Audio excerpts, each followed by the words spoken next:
So, Finch, I first started to notice your work, I guess at the beginning of the pandemic, because I saw these honey bears appearing in so many people's neighborhoods all over San Francisco. And I thought, no, wait a second, what is going on here? That was my initial thought. And then I thought, this is the cutest thing ever. But now I realize I should ask you, is that what you mean us to get out of this work, that it's cute? Or am I being sort of dismissive of a larger message? No, I think that's a great interpretation. So there's a quote from Shepard Fairey. He says that art cannot be either evocative or provocative. It has to be both, right? And so if you don't find the work aesthetically interesting or appealing, then you're not going to go and try to scratch under the surface for anything deeper.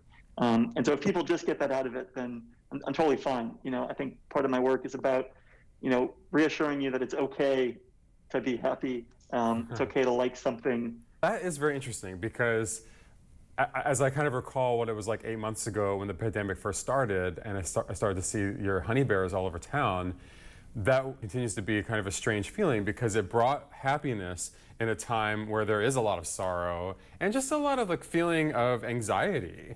And so that creates this interesting disconnect. You see something that makes you feel sort of warm and comfortable while you are walking around feeling mostly uncomfortable.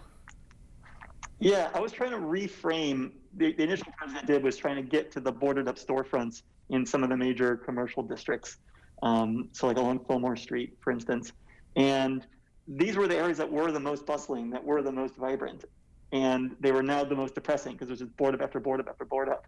And so I had this idea to do a project where we would do many of my different bear designs. It's the baker bear or it's the artist bear, but they're all in masks. And so I tried to adapt it to the store. So, if it's a pizza shop, there would be a pizza bear, for instance. But yeah, just trying to get it to be like, okay, well, these can be canvassed for art, and this is actually proliferated quite widely. But it's like, as long as they're going to be this, let's make them something that's at least a little nice. And you're wearing some of your bears I see on your face. You are a bit of an international man of mystery because, like many other street artists before you, and I know that you've patterned yourself after some street artist mentors, you don't show your face, and there is a level of anonymity that goes with your work. So tell me about that. Yeah, it started pretty simply. In the beginning, everything I was doing wasn't legal, so it just didn't seem like a good idea to attach my legal name or face to it. At this point, I mostly do stuff that is legal, murals and whatnot. Though the project we just described on the board ups was not. It was very low damage. You could wash off the bears with water, or you could scrape them off with a scraper. But now I kind of like to keep my options open. I think people sort of like a little bit of mystery. It's interesting. I saw you describe this once by saying, I feel that the real me will always fall short of the imagined me. Yeah, this is something I discovered very early on when I would go and I would meet with collectors in person.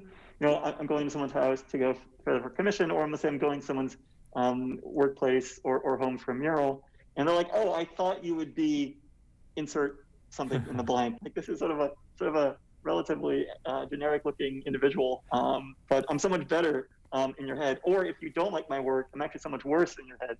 It's funny, you kind of put me wherever you want to go. I think it's something about that is at least amusing. That's so interesting to hear because I met you at the SF LGBTQ mural, which I love. I mean, that is definitely one of my favorite pieces you've done. And so I took a picture of it with my husband, and you were there, and we were doing it in conjunction with the LGBTQ Center. And you were nice enough to hold my dog. But at first, I didn't realize that you were Finch. And so once I figured that out, I was really taken aback because then I needed to take you all in and decide if you were what I thought you were going to be. And to me, that's actually part of the art. Yeah, what's also funny about that situation, it's happened a couple times where I've gone out to say hi to somebody, and I'm coming directly from the studio. So I'm not, I'm wearing clothes that are completely covered in paint because they're my work clothes, they're work pants and a work jacket. I look a little bit like a ne'er-do-well, right? Like I don't look like a, I don't look that put together, right? And so some people will be like, oh, who is this? Like, why are you here? Should we be shooing you away? I'm like, oh yeah, no, I'm the artist, it's cool. So the consequence of all this is that most people really do like your art. And as a result, internationally, people have taken notice. When you put things up on your website to sell, it's gone in seconds.